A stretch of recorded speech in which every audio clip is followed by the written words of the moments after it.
여호와여, 주께서 나를 살펴보셨으므로 나를 아시나이다.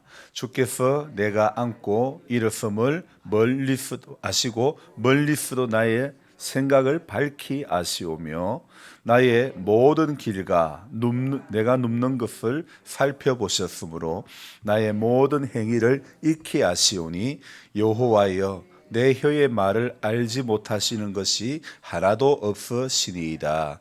아멘. 제가 자꾸 글을 성경을 읽으면서 중요한 아시고 일었음을 아시고도 빠뜨리고 또 읽다 보니까 자꾸 빠뜨리네요.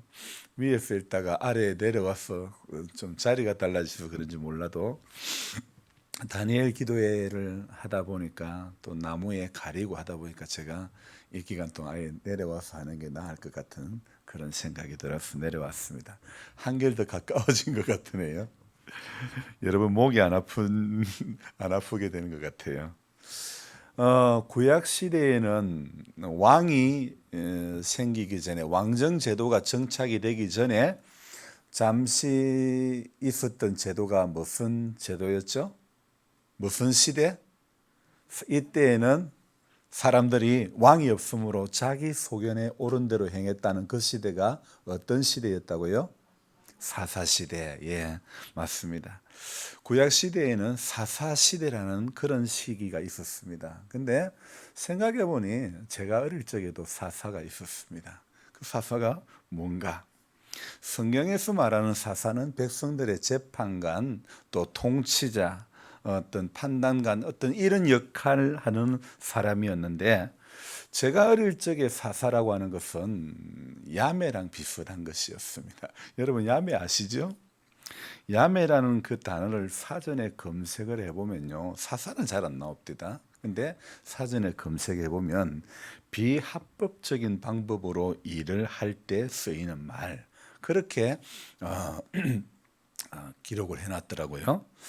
근데 제 기억으로 사사를 처음 들은 것은 이빨을 해넣을 때 치과를 가지 않고 몰래 불법적으로 하는 그런 그걸 부산에서는 사사로 한다. 그렇게 또 야매로 한다. 제가 목이 칼칼한데요. 이렇게 쓰여졌던 말이 바로 야매 혹은 사사다. 그렇게 했던 것이죠. 물론 그 시절에는요, 이빨 하나 해놓는다는 것이, 물론 지금도 임플란트 해가지고 싼 건 아닙니다.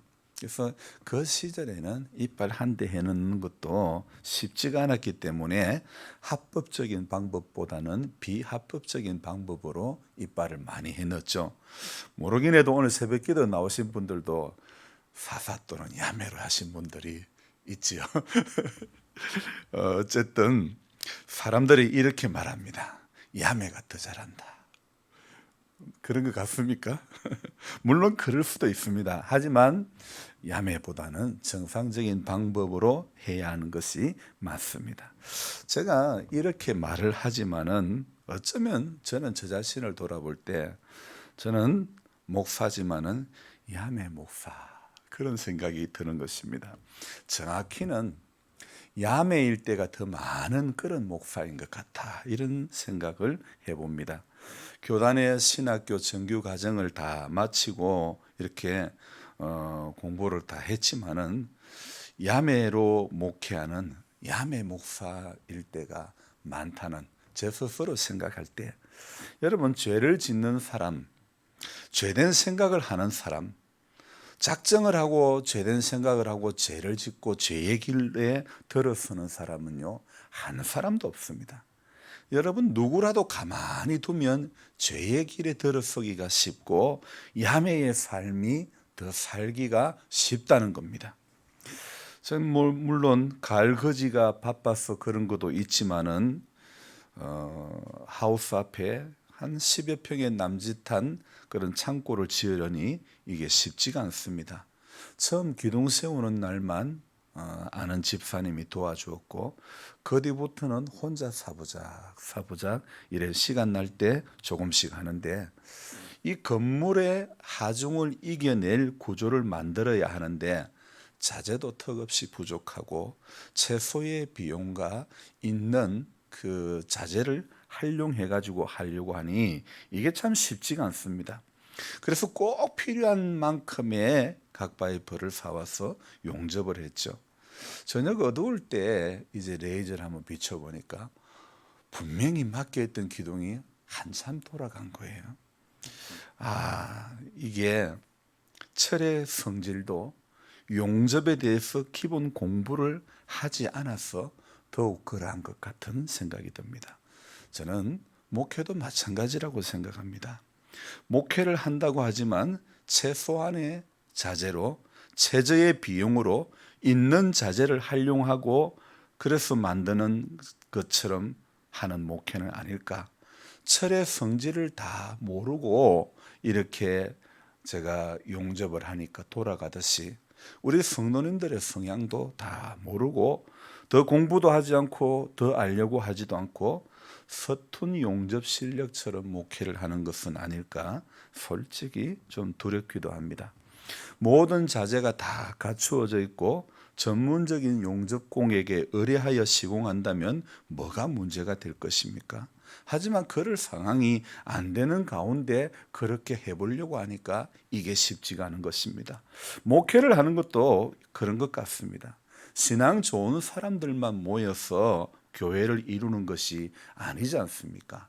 여러 성향의 사람들, 초신자, 중직자, 건강한 사람, 아픈 데가 많은 사람, 또 몸은 멀쩡한데 마음이 병들었거나 또 신앙이 병들은 사람, 각양의 사람들이 모여서 이룬 공동체가 바로 교회 아닙니까? 이렇게 교회를 섬기는 목사가 되는 것은 쉬운 것 같으면서도 아직도 많이 어려움을 느낍니다. 사실 저는 대부분이 야매로 조금씩 아는 것이지 전문가라고 말하기에는 턱없이 많이 부족한 것 같습니다. 왜 그런 말이 있지 않습니까? 열심히는 하는데 열매는 없다. 그런 것처럼요. 어쩌면 제 삶을 돌아볼 때 좀 비슷하지 않을까 그런 생각을 해봅니다. 하나님은요, 일 잘하고 일만 열심히 하는 그런 목회자가 아니라 하나님이 정말 원하는 것은요, 하나님의 마음을 알려고 애쓰고 하나님의 뜻대로 살려고 주님을 잘 의식하는 그런 예배자를 하나님은 오늘도 찾으시는 것입니다. 그래서 오늘 저는 새벽에 시편 138편부터 마지막 150편까지 이렇게 읽었는데요. 앞에 138편부터 145편까지 이 앞에 8편은요. 인생의 역경과 시련을 이겨낼 수 있었던 힘의 근원이 하나님이다. 이렇게 시인이 그렇게 고백하고 있는 그런 내용의 시입니다. 그래서 저는 오늘 이 다윗의 시를 보면서 다윗의 위대한 점이 바로 이거구나 이런 생각을 해보았습니다. 여러분 다윗하면 여러분 생각나는 게 무엇입니까? 어떤 점이 생각납니까? 다윗은 일 잘하는 전쟁에 능한 사람이었고 성전을 준비하는 성전 건축을 준비하는 또 이런 행정적인 부분에도 능한 제주꾼이죠. 저처럼 야매는 아닌 것 같습니다. 이렇게 전쟁에 능한 사람이고 능력이 많은 사람이지만은 여러분 다윗의 진짜 강점은 뭐냐 하면 다윗은 오늘 시편 138편부터 쭉 읽어보면 다윗이라는 사람은 하나님의 속성에 대해서 참 누구보다도 잘 아는 이 시편의 수많은 시편을 기록할 수 있었던 것은요, 다윗이 하나님을 체험했던 것, 다윗이 하나님에 대한 어쩌면 다윗이 자기가 느끼는 하나님을 기록한 것이 바로 이 시편 아닐까요? 그래서 저는 하나님의 속성에 대해서 너무도 그래도 참 잘 아는 사람, 이것이 다윗의 강점이라고 저는 생각합니다. 그래서 그는 시편을 마무리하면서 이 마지막 138편부터 145편까지 하나님의 전능하심과 위대하심과 그리고 하나님의 인자하심을 찬양하고 있는 것입니다. 그리고 마지막 이제 146편부터 150편까지는요, 하나님을 향해서 찬양의 제사를 올려드리는, 그래서 146편부터 150편까지는요 전부 할렐루야로 시작해가지고 할렐루야로 끝을 맺는 그런 시입니다. 그래서 참 다윗 그는 모든 조건이 다 갖추어져서 다윗이 됐을까요? 다윗만큼 흙수저인 사람이 없다는 것입니다. 위로 7형을 두었습니다. 자, 아버지는요, 위에 아들 7만 아들다운 대접을 한 것 같습니다. 왜 아들 많은 집에는 우리는 딸이 하나 있었으면 좋겠다. 어제 누나랑 통화를 하면서 어젠가 그젠가 누나는 아들만 둘 낳았는데 둘 낳은 아들도 결혼해가지고 전부 또 아들만 낳네요. 그런데 두 번째 이제 둘째를 하나씩 또 낳았는데 큰 조카가 딸을 낳고 그리고 또 그 둘째 조카는 또 아들을 낳았는데 누나한테 이야기해서 누나 손녀 보는 재미가 어때? 이러니까 모르겠다, 이상하다. 나는 아들만 키워봐서 그런지 딸은 좀 이상하다 그러는데요. 아들만 많은 집에 이 이세의 집에 위로 아들 7만 대접을 받았던 것 같아요. 왜냐하면 사무엘이 올 때에 이 사무엘이 다음 왕을 위해서 기름 부으려고 했을 때에 앞에 형들 7명만 딱 보여주지 않습니까? 그래서 참 아들 많은 집에 마지막 또 이 아들이래 가지고 대접을 못 받았는지, 또 딸 많은 집안에는 아들 하나 있었으면 좋겠다는 것이 보통 사람의 마음이고, 제가 바로 그런 케이스 아닙니까? 여러분, 이세에게는 아들이 많이 있다 보니 그 집안에서 다윗의 존재감은 그렇게 드러나지가 않았던 것입니다. 이 다윗이 사울을 피해서 도망을 다닐 때에 어떤 때는 미친 척도 하고요. 아기스 앞에 갔을 때는 아니 채통이지 어떻게 미친 척도 다 합니까? 침도 질질 흘리고. 그래서 아기스가 우리 동네 미친 놈이 없어가지고 야까지 데리고 왔나 그러지 않습니까? 이 다윗이 사울을 피해서 도망을 다닐 때에 다윗 옆에 찾아온 사람들 보면요, 마음이 원통한 자, 눌린 자, 억울한 자, 이런 사람들이 수백 명이 몰려드는 것입니다. 하나님께서는요, 다윗이 사울로 인해서 힘들고 어려울 때에 하나님은 그 옆에 더 어려운 사람들, 그런 마음이 이렇게 눌린 자, 상한 자, 억울한 자, 이런 사람들을 붙여주십니다. 근데 이런 사람들이 또 다윗 옆에서 다윗을 호위해 주는 겁니다. 다윗은 흙수저일지라도 하나님은 그의 삶의 자리를, 하나님은 금수저보다도 더 귀한 왕의 자리를 하나님은 예비해 놓고 계셨죠. 그가 인간적인 술수나 계략이냐 어떤 합리적인 계산으로 하나님을 신앙하지 않았던 것입니다. 항상 다윗은 하나님 앞에 기도로 묻고 행했던 그런 사람이었습니다. 기도의 사람이었죠. 각 지파에서 다윗을 따라온 사람들도 마찬가지입니다. 그 사람들도 다윗보다는 다윗과 함께하는 하나님을 바라보고 그에게 나아갔던 것이죠. 이것은 혈연이나 어떤 인간적인 정에 끌린 것이 아니라 다윗과 함께하는 권능을 믿었기 때문에 그들이 다윗 옆에 모여드는 거 아닙니까?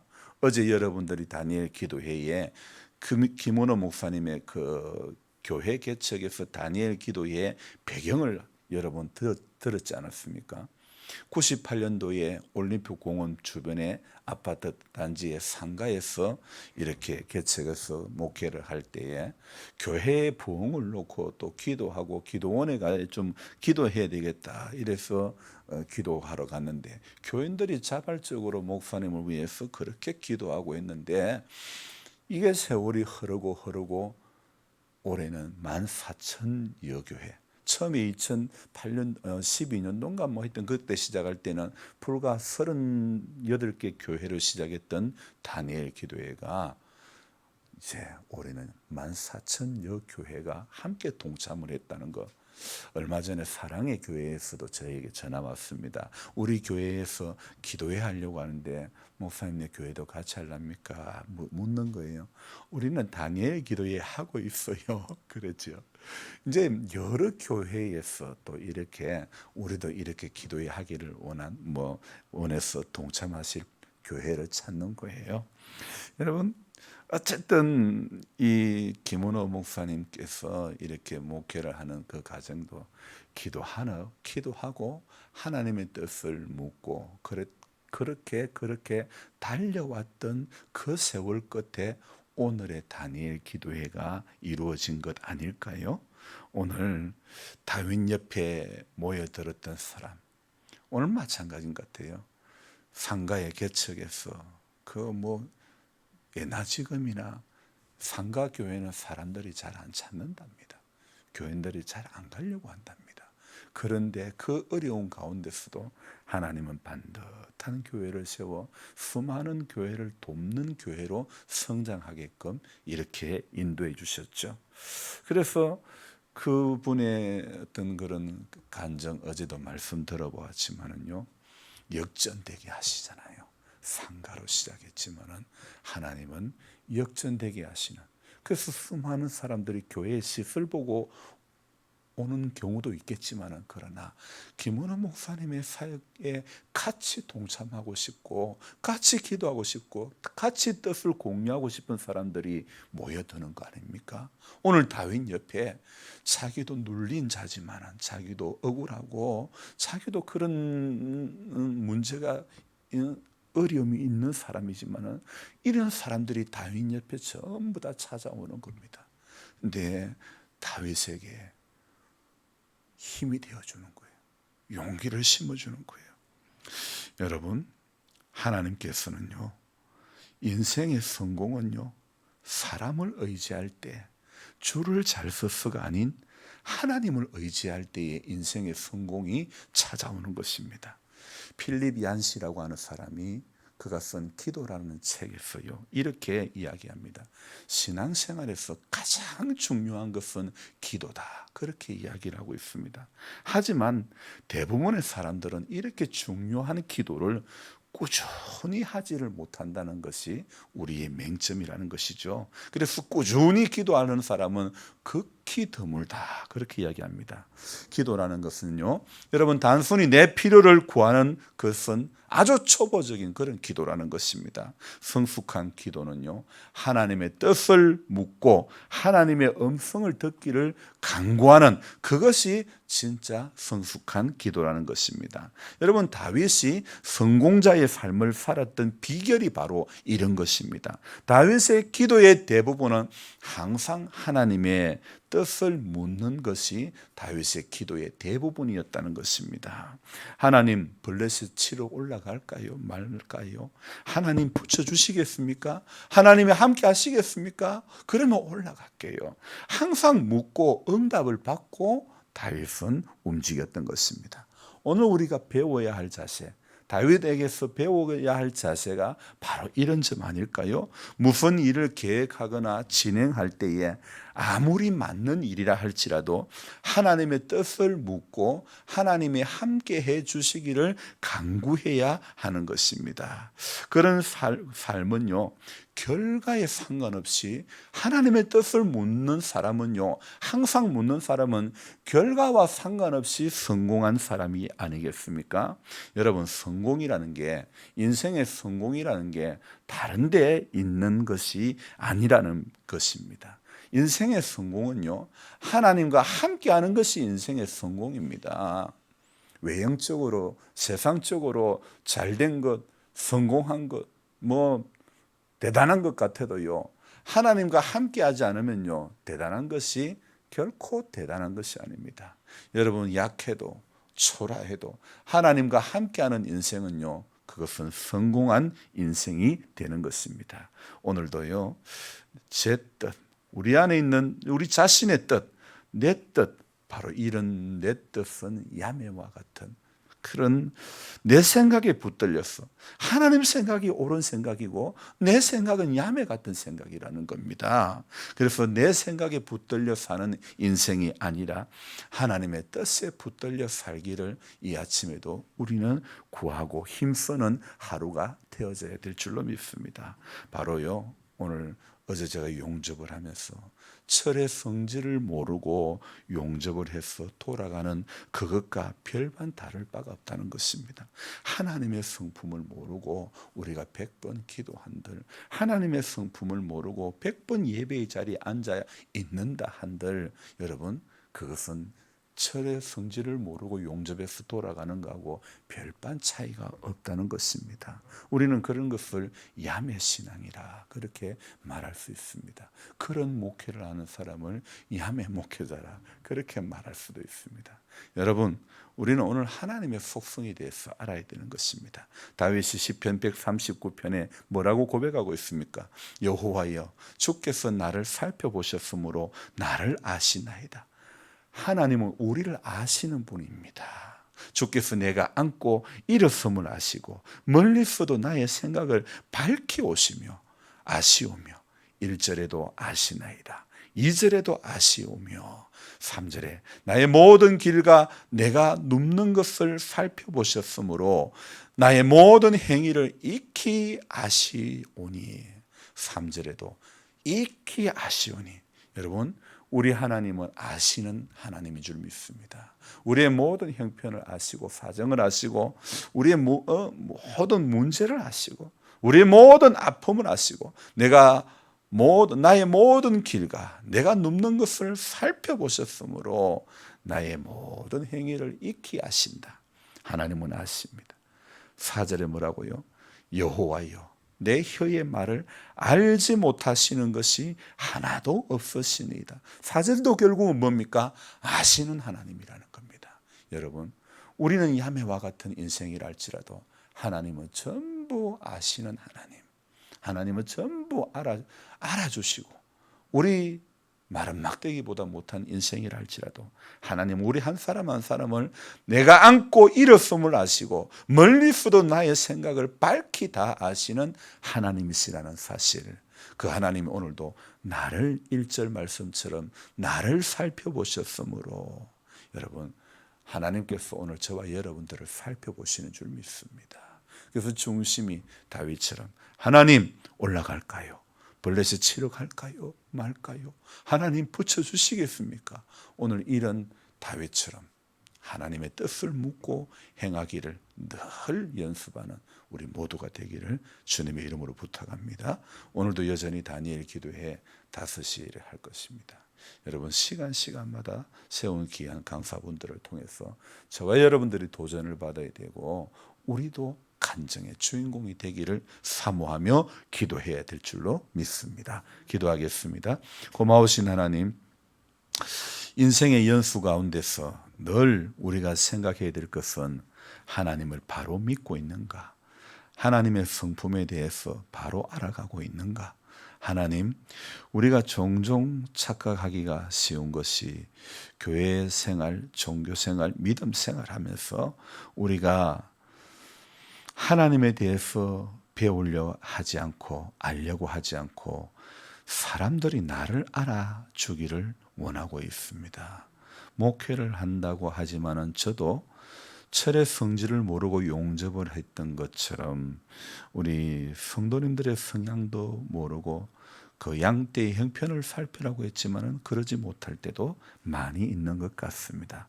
저의 부족함 때문에 철이 용접을 하며 돌아가듯이 우리 성도님들이 하나님께로부터 멀어지게 되는 것은 아닌가 두렵습니다.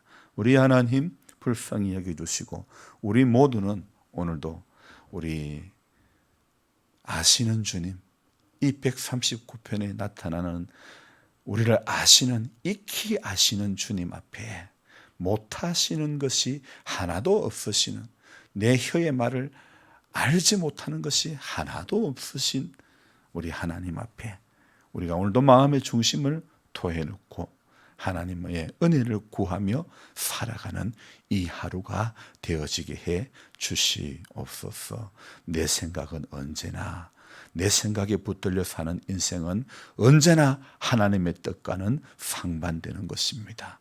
야매와 같은 내 생각이 옳다고 주장하지 않기를 원합니다. 하나님의 선하신 뜻에 오늘도 우리가 붙들리고 거기에 안겨질 수 있기를 소망합니다. 성령 하나님, 오늘도 우리의 삶의 자리 가운데서 동행해 주시고, 그래서 엠마오로 가는 두 제자에게 말씀을 풀어 헤칠 때에 그들의 눈이 밝아졌던 것처럼 우리 영의 눈이 밝아지게 해주시고 우리 영의 귀가 밝아지게 해 주시옵소서. 그래서 세상 속에서 오늘도 헛된 것에 붙들려 살아가는 인생 되지 않도록 도와주시고, 구해야 될 것, 바라야 될 것, 붙들려야 될 것에 붙들릴 수 있는 우리 모두가 되어지도록 도와주옵소서. 우리가 구하는 것이 세상 사람들하고 똑같은 것 구하고 똑같은 모습으로 살고 하나님을 믿는다 말할 수가 없지 않습니까?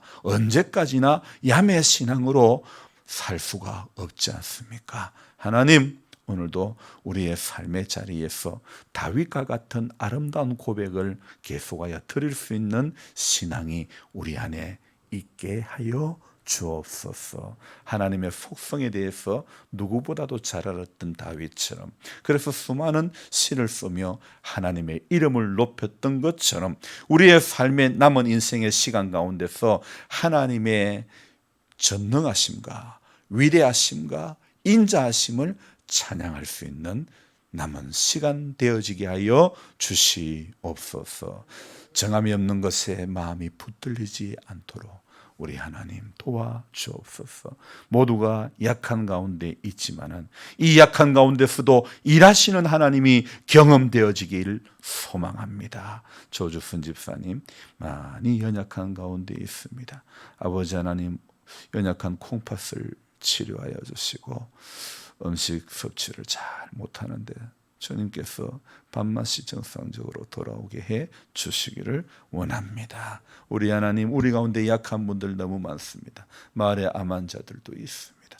우리 하나님, 모든 약한 분들, 다윗과 함께 했던 그분들, 이 하나님, 다윗과 함께 했던 하나님을 바라보며 다윗 옆에 왔던 것처럼 오늘 인생의 약함 가운데 있는 분들이 하나님의 사랑 가운데 붙들려 살 수 있도록 우리 교회에 출입을 하는 우리 성도님들이나 마을에 마음이 상한 자, 눌린 자, 억울한 자 모두가 하나님 사랑 가운데 붙들려 살게 하여 주시옵소서. 귀하신 예수님의 이름으로 감사하며 기도드리옵나이다.